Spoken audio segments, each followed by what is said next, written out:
Yung parang whiskers at saka meron siyang tibo. Yung dalag, wala. Mukha lang siya talagang isda. Ito, mga hito to eh. Ay, nagtalon!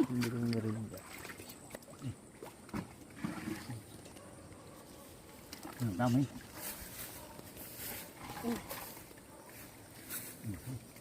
Meron pa? Teka, tanggalin natin ito ng tubig. Ay, lalaglag ko tumatakas! Ay, huwag ka tatakas!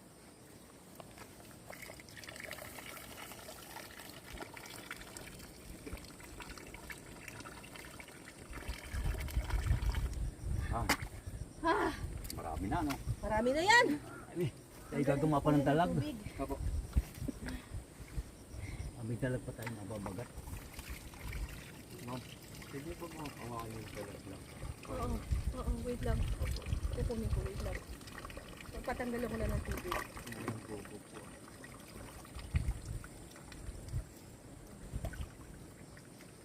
Okay. Para po yung dalag. Are.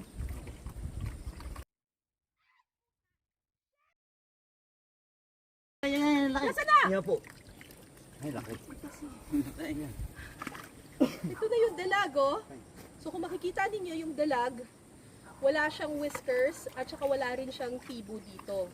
Ano masarap na luto dito sa dalag? Marami po. Ano? Paksiw? Lulog, binaksiw, adobo. Adobo? Ay, adobo sa gata. Ang sarap. Joke. Ayun, ito ang dalag. Ay! Wag! No! Teka, nasa na kuya? Ayun. Huli ka. Huli ka dalag. May dalag pa dito eh. Saan ka ba ang dalag dito? Ay! Fuck! Gusto mo ba yung close-up na ano? Lalagay ko siya dito. Dito, lalagay ko dito, tapos huliin ko siya. O, game ka? Ayan na. Game. Ay, patay na pala eh. Ay. Ay! Ay! Ay, hindi, buhay pa. Dito lang.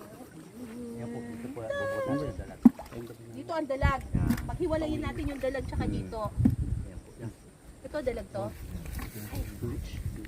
Ay, fudge. Ay! Halika. Ito dalag dito. Ah! Ah! Da!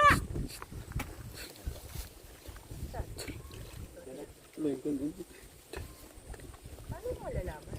Ah, yung may ano, balahibo. Laki. Okay. Okay? Wala kami ng isang white yan. Oh, sige. Oh, ito. Ayan o! Ayan o! Uy. Wala na dalag. Yan. Dahil po yung maghahanap pa. Wala, okay na to. Ang dami na nito eh. Kuya, may Ayun, may gumagalaw oh. mamakit na ako ah. Oh, sige, akyat ka na. Utoy, bawas tao. Tara. Doon na po kayo nun. Sige, hawak. Sorry. Akala ko dati, yung mangustin ay tumutuloy namin sa Mindanao. Kasi tapos season lang siya.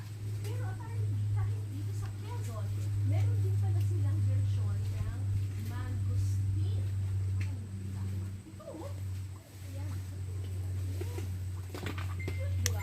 So, ito yung mangustin na variety na dito sa Quezon. Makakasibenta. Para pagdating doon sa mga palengke, Red lang. red na red. Sinabi yan. Ayun, talaga. O sige, so mangunguha tayo ngayon ng mga mangosteen. Sige po. Okay. So merong mga mangosteen na parang mababa lang at pwede natin pitasin mula dito sa baba at tulad dito. Ito. Ito. Ayan. Saan ko ba ilalagay dito? May basket po tayo na.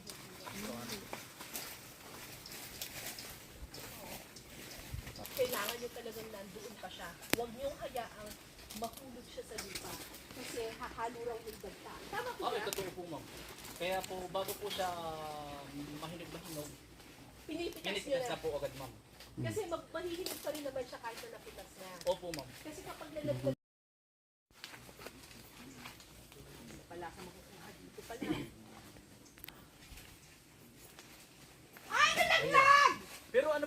bago pa lang po naman, pwede pa po siyang kainin. Okay, pwede pa. Pwede po.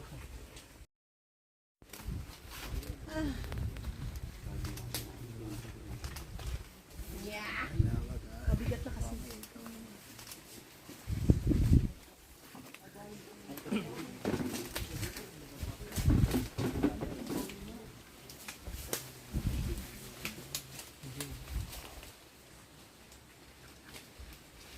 Ano ba?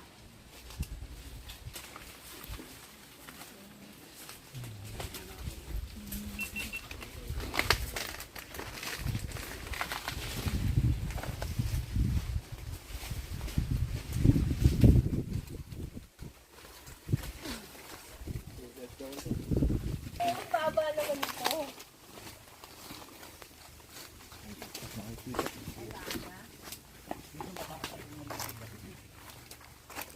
Ito.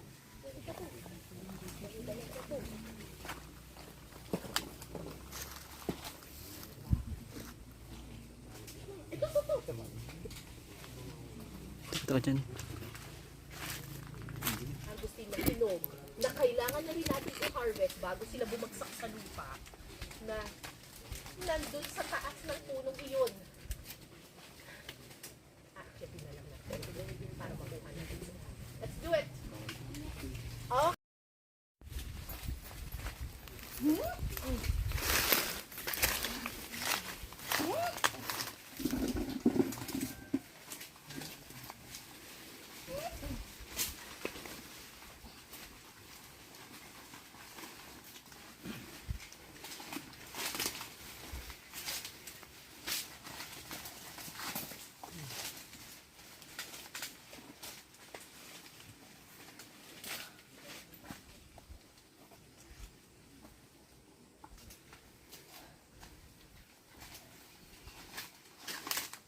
Hiya.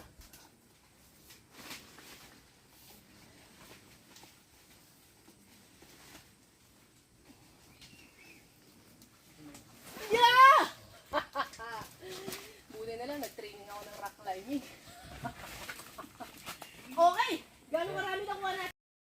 Niya, ang dagta niya, dilaw, ano? Opo. Iba dun sa ano? Tingnan mo! oh. Wow! Ang ganda! Sarap! Matamis ano. Oo! Mm. Matamis, saka Juicy po. juicy, makatas, tapos hindi malalaki yung buto. Opo, sakto lang po. Saktong-sakto lang. Mm. Pwede mong lunukin yung buto. Opo.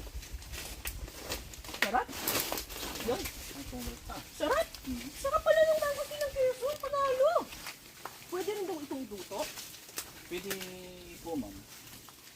Diba? Yung sabi nila, pwede rin bukod sa papapakin mo ng ganito yung mangosteen, ang sabi nila, dito sa Quezon, pwede rin daw itong ihalo sa mga sabaw. Ano kaya ang lasa? Tignan natin. Okay. Opo.